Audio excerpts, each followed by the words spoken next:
talk a little bit about how we can bring PSTN connectivity in for Teams Voice, and then look at some administrative and reporting functionality within Teams for voice. So I've got my screen here up, and just to kind of give a little bit of a demo of the call screen. So actually Microsoft recently updated their calling experience for Teams. So now it's a little bit easier and more efficient to make calls. They basically streamlined the experience by making it a single tab, a single pane view, instead of being a little bit spread out like it was in the previous interface. So let's kind of explore this desktop client for just a moment. The first thing I always point out here is your work number shows right here on the screen. You'd be surprised when I'm training new folks. They don't often call their number. Maybe they don't see it a lot. So it is right here, and you can find that. Some of the basics here, just making calls. You do have a dial pad, so you can dial in just like you would with a hard phone. I never ever do that. It takes more time than just clicking into this box, and I can type out a number here from my keypad. So we see that once it becomes a full number, you can click it and click call. But what I really do more often than anything is you can actually copy and paste into that window. So I'll go to someone's signature or to a web page, copy the number, paste it in there. But I do want to point out one thing you can do to help folks is there's something called a tel prefix. So if you put TEL : before a number that's either in your signature or on a web page, it actually makes it clickable for whatever program you have assigned on your computer to be able to click to dial that. So I recommend that for folks if you want to make it easier for folks, or if you're looking at somebody's signature and you see that it's a clickable link, you can click it and it'll actually dial directly in Teams there.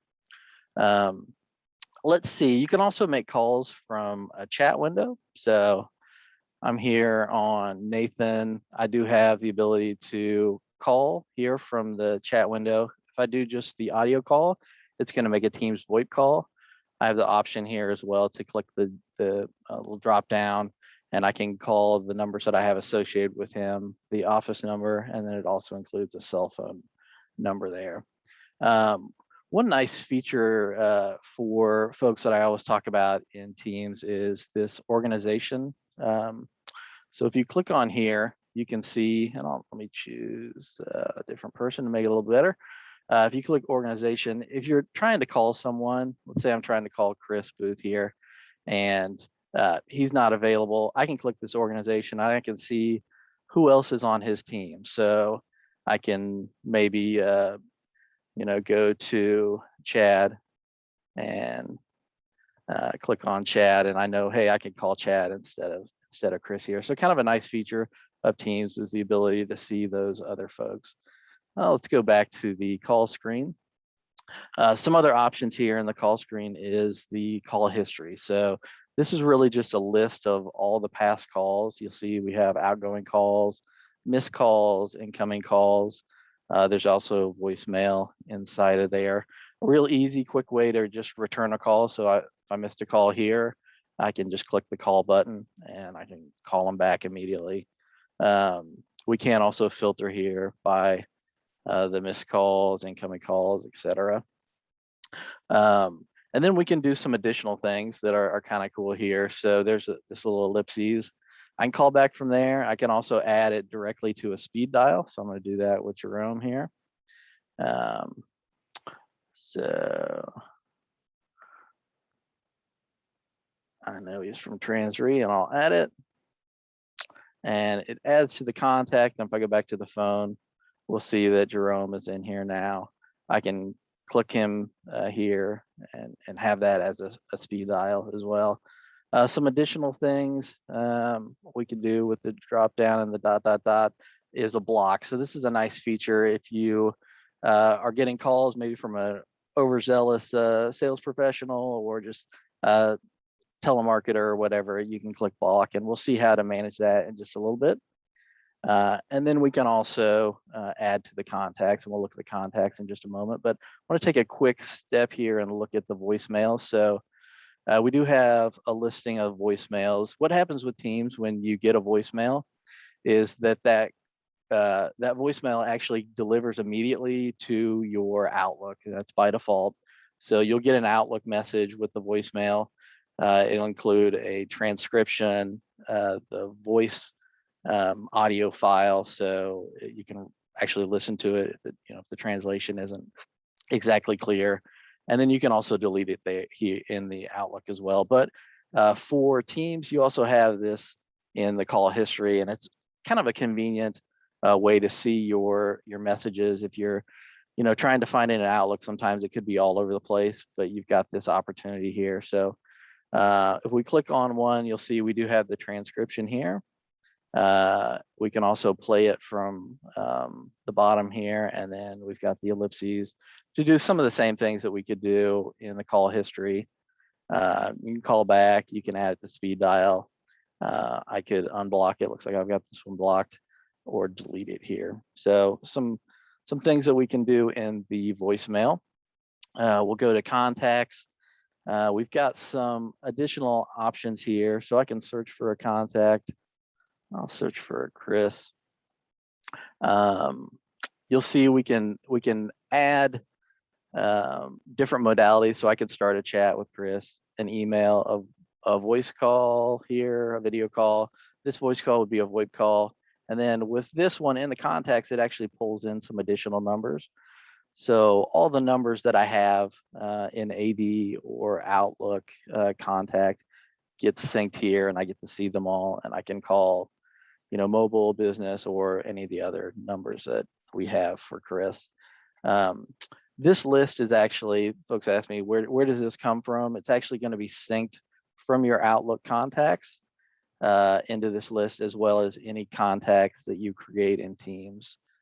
So it's kind of an aggregation of those, and you can use those to call or call those different numbers that we have there. Couple quick things here as well. There's some at a glance options that we have, so we can change forwarding settings quickly off of this main screen. We'll see how to do that in more detail in a little bit, as well as devices. So I've got a few different devices right now. I'm on my Savvy 7XX. I do have a wireless that I could be using, or obviously you've got the PC and speakers that you can use as well. All right, so let's look at making a call and some of the features that we have actually inside of a call. So I'm going to call my cell phone. And you'll see when we make a call, it opens a separate window there. And it'll take just a moment to call me. All right, so we've established this call. We obviously have the basics here. We can mute, toggle it on and off. We do also have a dial pad here. So if we call into any conferences where we need to put in a conference ID, or if you call a business and you need to navigate the menus, like dial 1 for sales, 2 for marketing, we can do that here. If we hit the ... we've got some additional options. We can put the call on hold. When we put it on hold, I can hear on my cell phone, we've got an on hold music, the default for Microsoft Teams. You can also put in your own hold music there. We can hit resume, and that'll bring the call back there. We have some transfer options, a couple there. So if we hit transfer, just this regular transfer, it's really what we call a blind transfer. So as soon as I hit the transfer button, it's going to immediately transfer, and I don't have an opportunity to talk with the folks that I'm transferring to. But we can transfer a couple different ways. I can search for a name, or I have these suggested ones that I've used before. I could type in a number, and it would give me the option to transfer to there. And then we also do have this option at the bottom, which is nice. It's ring back if there's no answer. Teams calls that a safe transfer. So what happens there is if I call someone and it's going to drop to their voicemail, the call will ring back. So if somebody's basically indicated that they want to talk to a live person, you can do that and transfer it safely so that they're not dropped into a voicemail. The second methodology for transferring, and I'll hit resume to get that call back, is consult then transfer. So with this method, I'm basically going to have an opportunity to talk to the person first before I transfer. And we can do it a couple different ways. I'm going to choose Chris here. I could call him on his VoIP or any of his numbers, but then we're both in Teams, so I'm actually going to use the chat here. So I can chat with Chris and say, hey, you've got a call. He can respond back, great, send him through. And then I've got the options here to transfer either to his mobile, his work number, or I can actually go directly into voicemail. So you can go directly into the recipient's voicemail. If they say, hey, I'm busy, just throw that in my voicemail. All right, so those are the consults. There is also another method for transferring a call or getting a call to a person, and that's with Park. So if we hit call Park here, it's going to provide us with a code to pick it up. So we'd either page the user or walk over to their desk, say, hey, you've got a call on 11. And I'm going to go ahead and in the screen here, we've got park calls. When a call is parked, I'll hit 11, do pickup, and I should get that call back here momentarily. So got my call back. A couple of cool things you can do when you're on a call. We can hit call health. So if folks are saying, hey, it sounds like I'm not getting a great quality on the voice here, we can look and see, are there any network issues? So we're seeing the round trip time, the packet loss, everything looks fine. Then jitter there. So you do have that option as kind of a self check there on the health. Another thing that we can do with the calls here is conferencing. So right now we're just a point-to-point call. I'm going to add SKC's main number here and add the phone number. And this is just a quick, easy way to do a conference call. So what happens, it's a little bit different than when you do it on the traditional phone system. It doesn't put the user you're talking with on hold, it just kind of adds the person in the background. And what's happening in the background is instead of being a point-to-point call, it moves everyone over to the Teams meeting server. So everyone's basically on a Teams meeting now, which means you can just continue to add folks. So you can add up to 250 people into a conference call. Not sure why you would, but you could. So you're really pretty unlimited as far as the number of people that you can add here. You do have some participant options. So you could mute, unmute participants.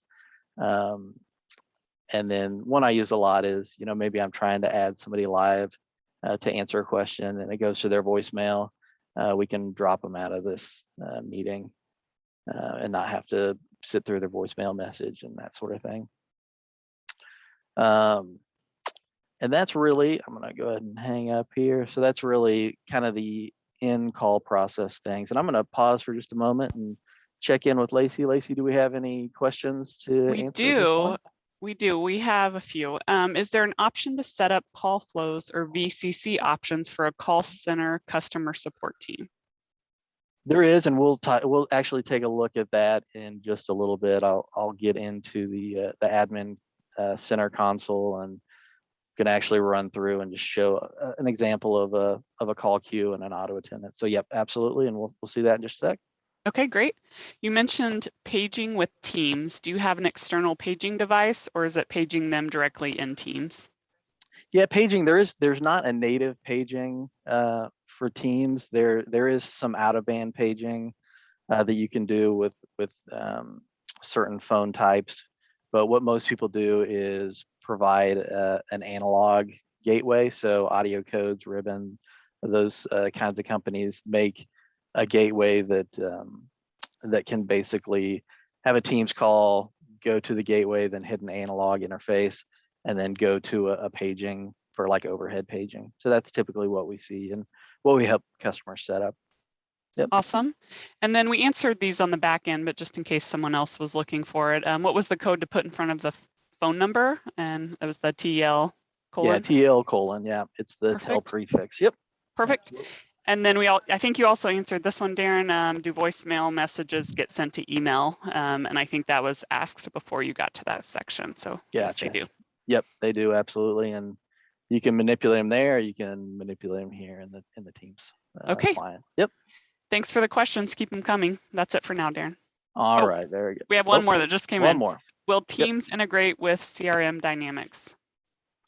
I believe so. Yeah. I believe there's some integrations with Teams and CRM, and that's something. If that's something you're interested in, definitely talk to your sales rep, and we can kind of explore that for sure. Okay, that's it for now. Thanks. You bet. So we're going to take a look at some settings options now for Teams calling. To get to those, you click on your picture, or if you don't have a picture, you can click on your initials there. Manage account, and then we'll look at a few on this settings page here. The first one is delegation. So in Teams, delegation is really as a Teams phone user, you can choose a user or several users in Teams to receive and make calls on your behalf. So this user is called your delegate. And when you add a delegate, you're essentially sharing your phone number with them so that they can see and share all of your calls. So I'm going to look here. I've set up a couple here. I have one set up. So SKC 0365, I'm a delegate of that user. So they're basically set up so that I can make and receive calls from them. And then folks that would make or receive calls and help me out, I don't have any. I'm going to go ahead and add a user. We'll click on Chris here. And when you do that, you've got a few different options here. You can set basically security. So we can have them make calls for me, receive calls, or have the ability to change call and delegate settings, which is kind of cool there.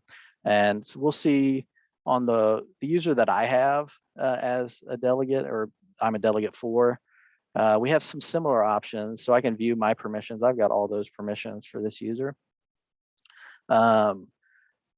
But that last option gives me the opportunity to change delegate settings. So I can go into my delegate, this SKC 0365, and I could add an additional delegate if I'd like to. I also have, and this is, I think, pretty powerful, the capability to change those settings. So if my person I work with is out of the office, I can come in here and change the way that their call answering settings are set. So like if they're out of the office and it's not currently calling me, I can set that and change it so that their calls also ring to me. So there's opportunities there, and we'll see that, and I'll talk a little bit more about that in just a second. But that's the concept of delegates. One thing to show, since I am a delegate, I can come back here to my call screen, and I can hit this drop down next to calls. When I hit it before, by default, it calls as myself, but since I am a delegate of another person, I can make a call on their behalf. So I can call as this SKC 0365. When I make the call, the caller ID for that call going out is going to be the caller ID for the SKC 0365 user. So the person would answer, I'd say, hey, I'm calling on behalf of SKC 0365. And then on the SKC 0365 screen, they have an opportunity to basically pick up that call from me. And you'll see here, I see the shared lines for the delegate that I have. All right, let's go back to settings here real quick, and we'll look at privacy. So the one to look at here is this block calls without caller ID. So if you get a lot of calls from folks without a caller ID, maybe anonymous calls, a lot of sales, folks trying to come in without an appointment, and you can click that off and block those calls. And then also in the contacts and the history, we saw we could block calls. Here's where you can go in, and if you decide that user is really a call that you want to take, you can unblock it, and you can also see the list of calls that you have blocked there. Let's look back here and look at the calls screen. So here's kind of a screen that we saw before with the delegates, but now it's for me. So we'll talk a little bit more on these call answering rules. I have the ability to decide whether the calls are going to ring me or immediately forward. And that's kind of the top option there. If it is calling me, I can also have it call someone else. So I could have it call one of these numbers I set up, or I could set up a new number, or no one else like I have right now, or I could have it go to a call group. So if I go to call group, it's kind of an interesting one. So call groups are really a group that's created that adds users that allow you to share calls with those users. So it's really kind of a group pickup. It's considered a little bit less disruptive than the delegation, because the users that are a part of this list, and I'll just include a couple of folks here in the office, Mike and Chris. So if I set this up and then in my call answering decide to also ring them, it's going to ring those folks, but they have the opportunity to set up how they want to be notified, or if they want to be notified. I will say here at the bottom, this ring order, you can have them ring all at the same time, or you can have it ring one after the other. So if you do this in order above, it'll ring one person for 20 seconds and the next person for 20 seconds. But it's kind of a nice way that Teams allows people to set up their call answering groups of people to help them, and they can do it on their own without having to have the IT folks have to get into the mix. And just to show here, it's one of the other options here. I'm in a couple of call groups as tests, so I can edit how I want to be notified there for this Cloud Test 3 user call group. I can be banner and ringtone, so it'll flash up with the toast that says I got a call and get a ringtone. Or I could just do it without the ringtone, or just the banner inside the app when I have that in focus. So gives the ability to do the notifications down to the user and not have to have the IT team set those up. A couple of other things here. Voicemail, we can look at calls and voicemail. So we do have the option to go in and record our own greetings. That button will also let you listen to messages directly from the client.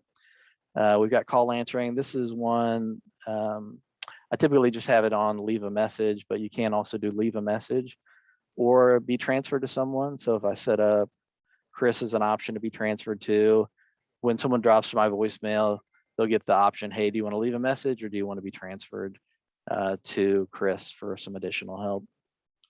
I'm going to set that back. We got the language. You can also type in your greeting. So if you want your regular greeting instead of in your voice to be able to type it out, you can do that. And then this part is nice, the out of office greeting. I've got an out of office that I just kind of have a general one that comes on whenever my Outlook out of office auto reply is set. So when that's set, it automatically knows to turn on my out of office greeting in Teams.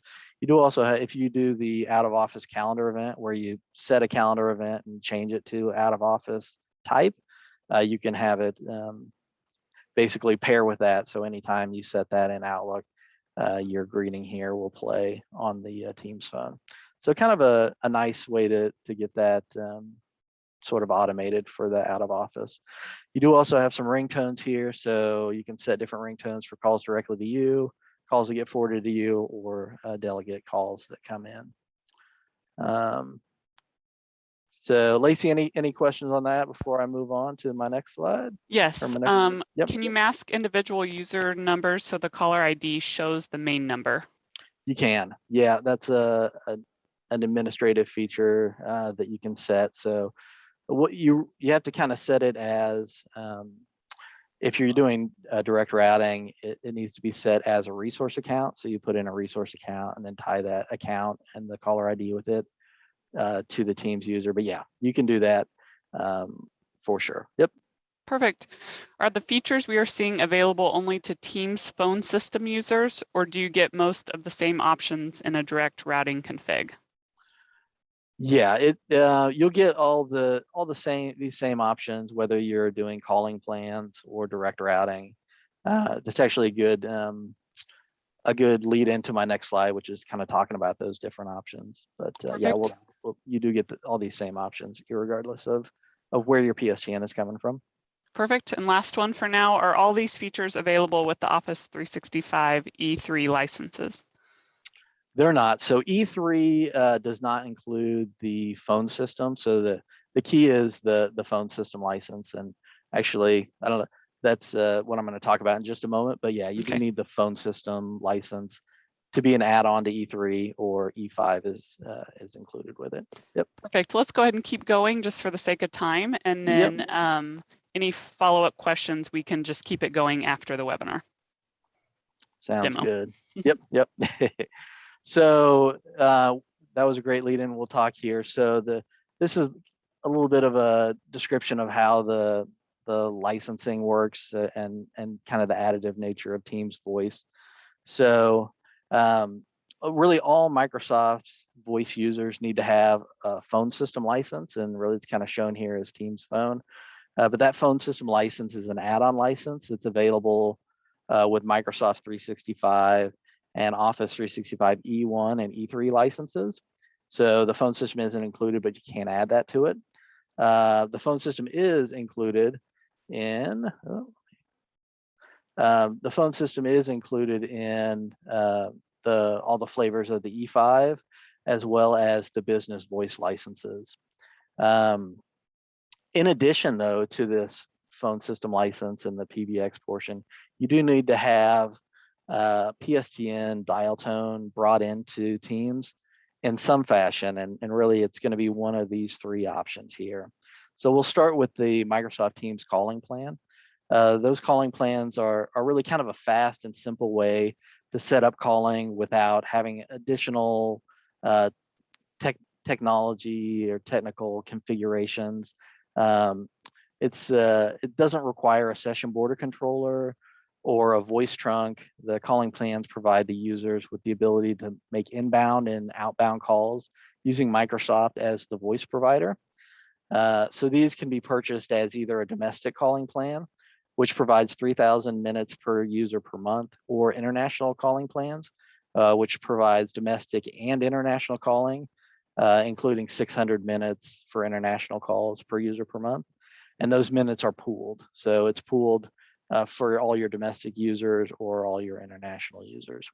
Now, direct routing is kind of a customizable approach, more so than the calling plans. And it allows customers to maintain their existing service provider agreements and use on-premise and hybrid hardware.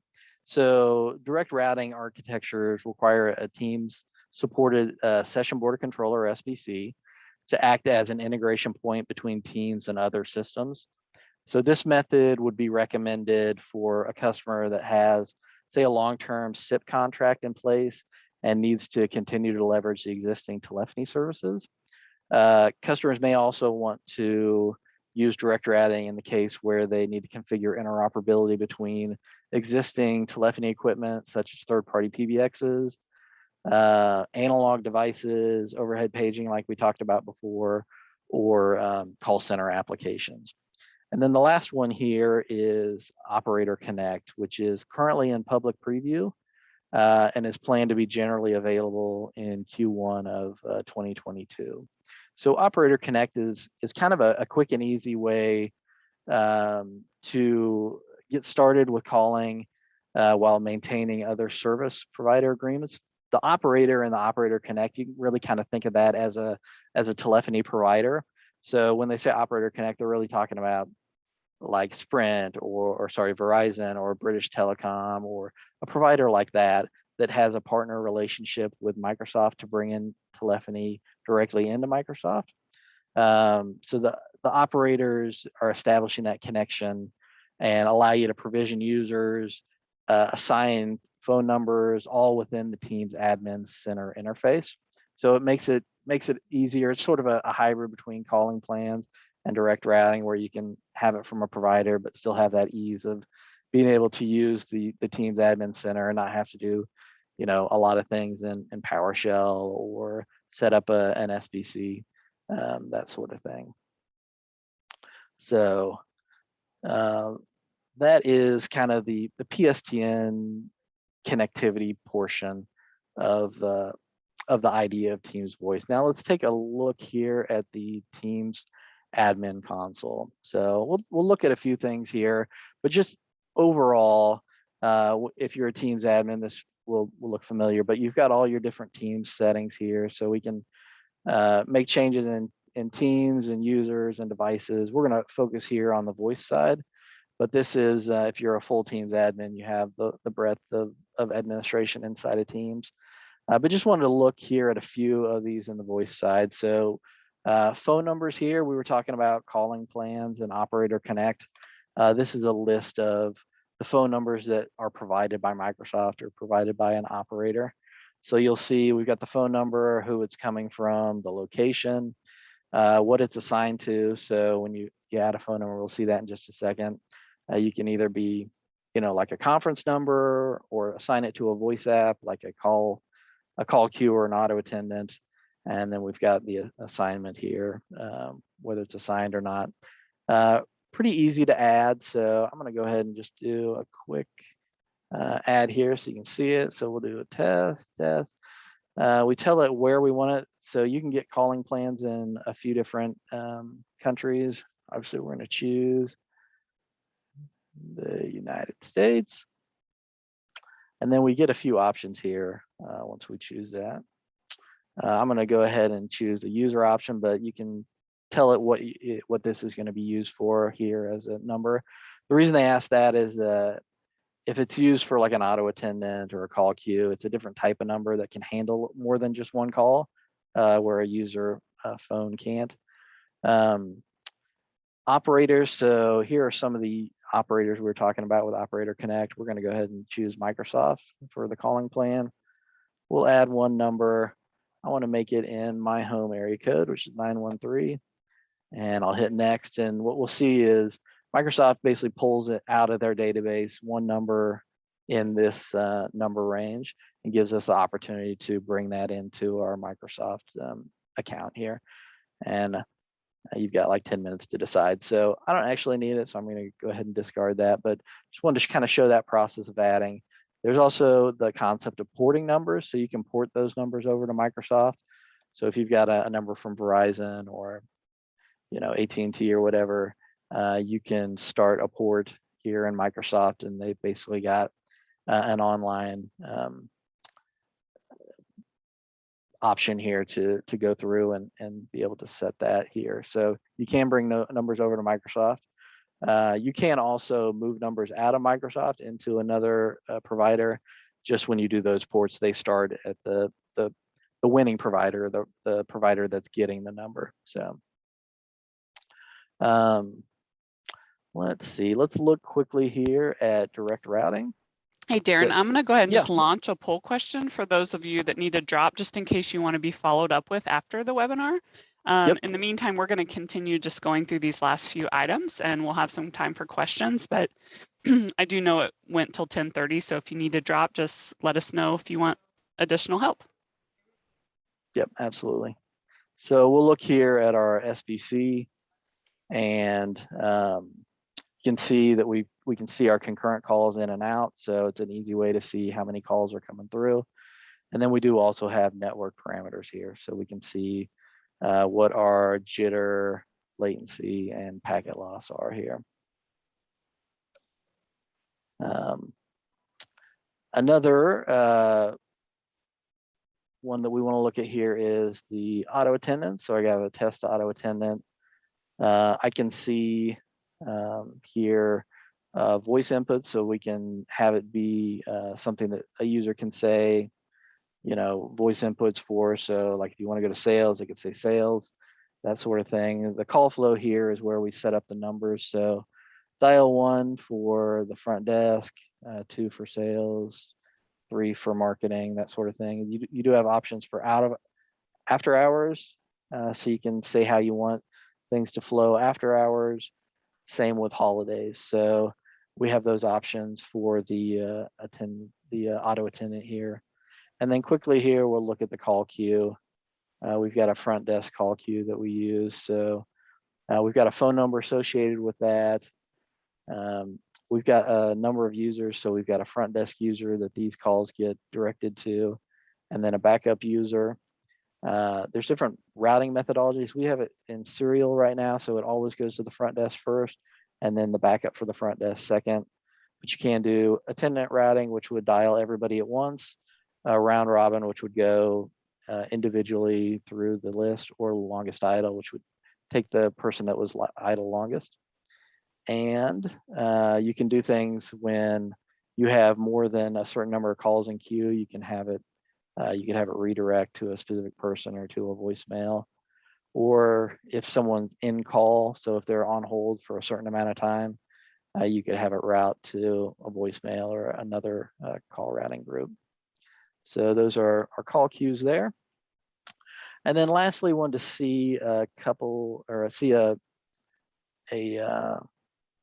report here. So this is kind of what I call a help desk report. So if you have a user that is having a call that doesn't have a great network quality, we can actually come in to the user that's involved, go to meetings and calls, and we can take a look at the information for those calls. So this is a call that I had to a phone number.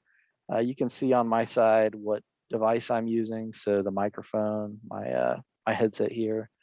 You can also see the system I'm on. So I'm on a Windows machine and what version it is. Connectivity, so I was using Wi-Fi here, so it does give that. And then here, I think the really important one is the network. So you can see the stream from myself to the number, which basically means to my SBC.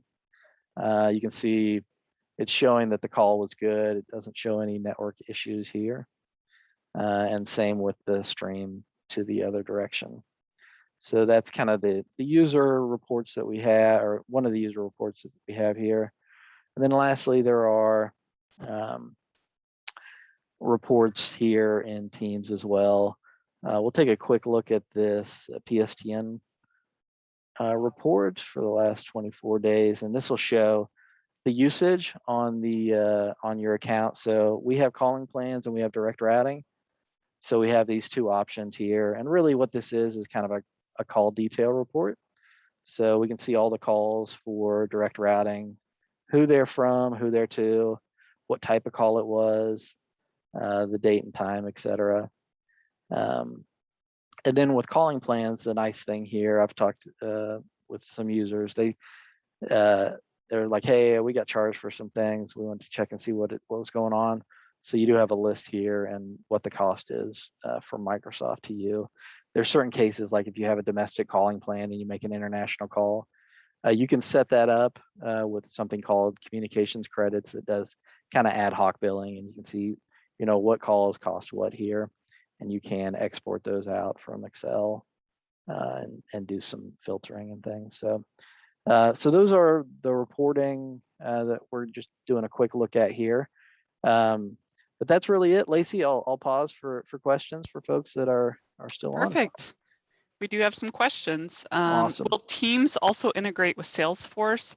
Basically, if a client calls, will it pick up what's in Salesforce as a name associated with that client contact and display on the caller ID in Teams? Yeah, I believe Salesforce does have some integrations with Teams. Again, that's something we can certainly explore if you're interested, and just let the sales reps know. But my recollection is, yes, there are some, I believe it's some third-party folks that do that integration with Salesforce and Teams. Yep. Perfect. Is Teams Voice and all of its features included in E5? Sorry in case I missed this answer. It is, yeah. E5 includes the voice capabilities. If we go back to our PowerPoint here, E5 turns on this Teams phone, but you do also have to get your PSTN connectivity from somewhere. So you would either need to purchase a calling plan from Microsoft or set up a direct routing, or when it's generally available, do an operator connect to bring in phone numbers to Teams. Thank you. Yep. Can Teams calling be integrated with E911? If I have a user working from home, can they call 911 from Teams and have their home address appear to 911 dispatch? Does Teams offer an E911 solution? They do have some E911 capabilities right now. Currently, Microsoft is able to dynamically locate users inside of the campus. So if you've got a campus with multiple buildings and different locations in the building, Microsoft can dynamically locate users there and provide the address dynamically as people move around on the campus. They don't do off-campus right now natively, but there are third-party products like Red Sky that do provide that capability. Basically, when a user is at home, whenever that software sees that a user is in a new network, it will ask them to provide the address that they're in if it doesn't recognize it as a company campus address. Perfect. That's it for now. We will stick around if you have other questions. I'm going to go ahead and share just some upcoming things. Darren, is that okay if I Absolutely, take screen sharing? Okay. And we do have some other demos coming up in our Cloud Voice series, so keep an eye out for those if you want to register. We'll hang out here just a minute or two more in case you have questions, but thanks so much for your time. As mentioned at the beginning of the webinar, if you want a copy of this recording, just contact your SKC account executive, or if you're not sure who that is, you can contact marketing@skccom.com and I'll get that to you.